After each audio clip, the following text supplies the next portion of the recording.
हर चीज़ जब भगवान की कृपा पर आश्रित है, हर चीज़ भगवान की कृपा से प्रेरित है, तो ऐसा कैसे संभव है कि एक वैष्णव का दर्शन वो भगवान की कृपा से प्रेरित नहीं होगा।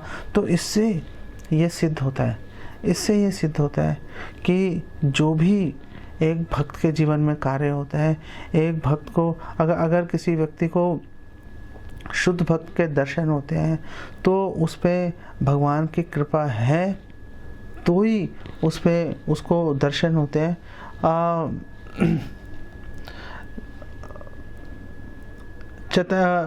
श्रील प्रभुपाद इस संदर्भ में बोल रहे हैं कि जो महान संत है शुकदेव गोस्वामी, वो निश्चित रूप से भगवान कृष्ण द्वारा प्रेरित थे परीक्षित महाराज को दर्शन देने के लिए, केवल उनको श्रीमद् भागवतम का ज्ञान देने के लिए।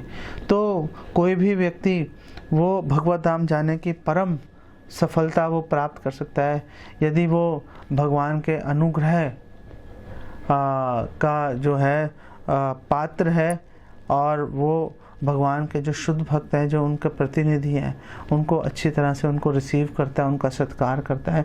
जैसे ही भगवान का एक प्रमाणिक प्रतिनिधि एक भक्त को मिलता है, उस भक्त का भगवत धाम जाना ये शरीर छोड़ते समय अंत काले च मामेव स्मरण मुक्त वा कलेवरम, जब ये शरीर छोड़ते समय अंत काल में उसका भगवत धाम जाना निश्चित हो जाता है।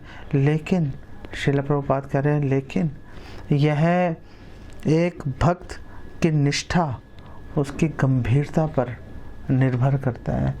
और श्रील प्रभुपाद कह रहे हैं कि जो भगवान है वो सभी के हृदयों में बैठे हैं। सर्वस्य चाहम हृदय सन्निविष्टो मत्ता स्मृति ज्ञानम अपूर्णम चा।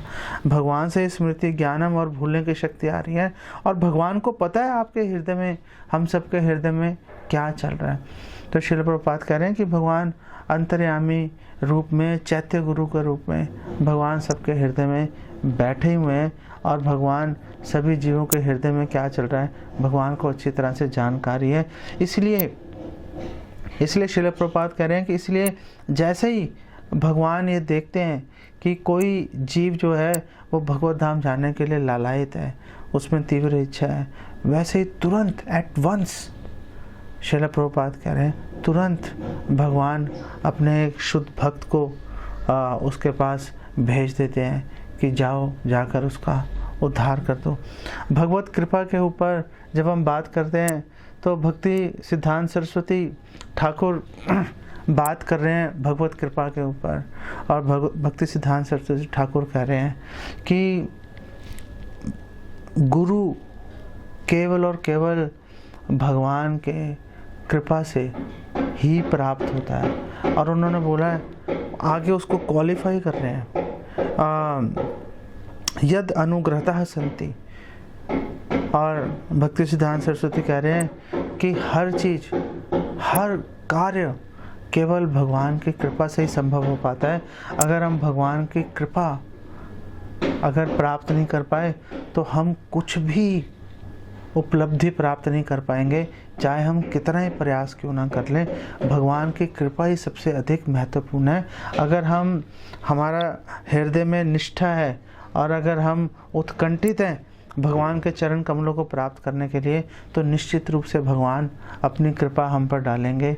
और भाग्य, हमारे जो सौभाग्य के कारण हमें एक प्रमाणिक गुरु की हमें प्राप्ति होगी, और हम अपने इंद्रियों से हम देख पाएंगे, क्या देख पाएंगे कि कैसे वो प्रमाणिक गुरु भगवान की सेवा में लगा हुआ है। अब भक्ति सिद्धांत सरस्वती कह रहे हैं, जब तक हम गुरु से श्रवण नहीं करेंगे और उनकी शिक्षाओं को अपने जीवन में नहीं लगाएंगे, तब तक हम कैसे भौतिक भोग को त्याग कर पाएंगे।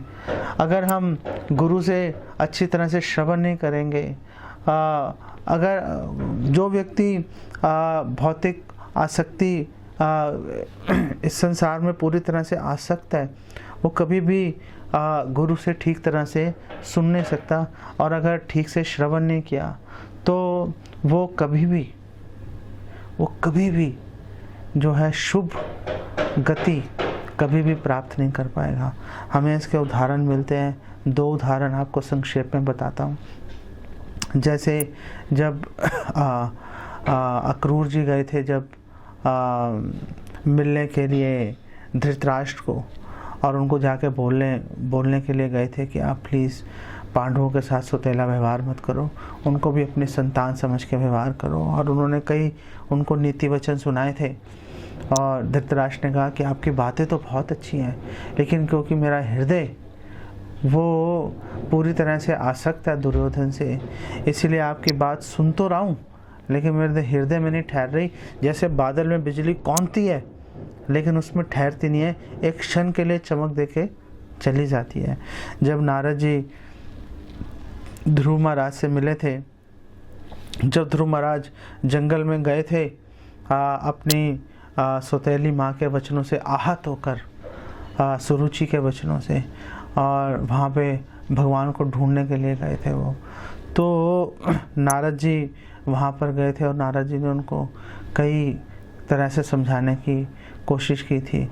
तो ध्रुव महाराज तो बड़े गुस्से में भी थे। उन्होंने कहा देखो आप बातें बहुत अच्छी कह रहे हो, लेकिन इस समय मेरे हृदय के अंदर क्रोध की ज्वाला, प्रतिशोध की ज्वाला धधक रही है, मुझे आपकी बात समझ में नहीं आ रही। तो अगर हम आसक्त हैं संसार में इसकी वस्तुओं से, अगर हमारे हृदय में ईर्ष्या का वास है, अगर हम क्रोधित हैं, तो हम कभी भी जो शिक्षाएं हैं कभी भी हम उसको ठीक से ग्रहण नहीं कर पाएंगे। हमें शिक्षा ग्रहण करने के लिए इस संसार से आसक्ति ख़त्म करनी पड़ेगी, तो ही जो गुरु बोल रहा है हम उसकी बात को ठीक से समझ पाएंगे।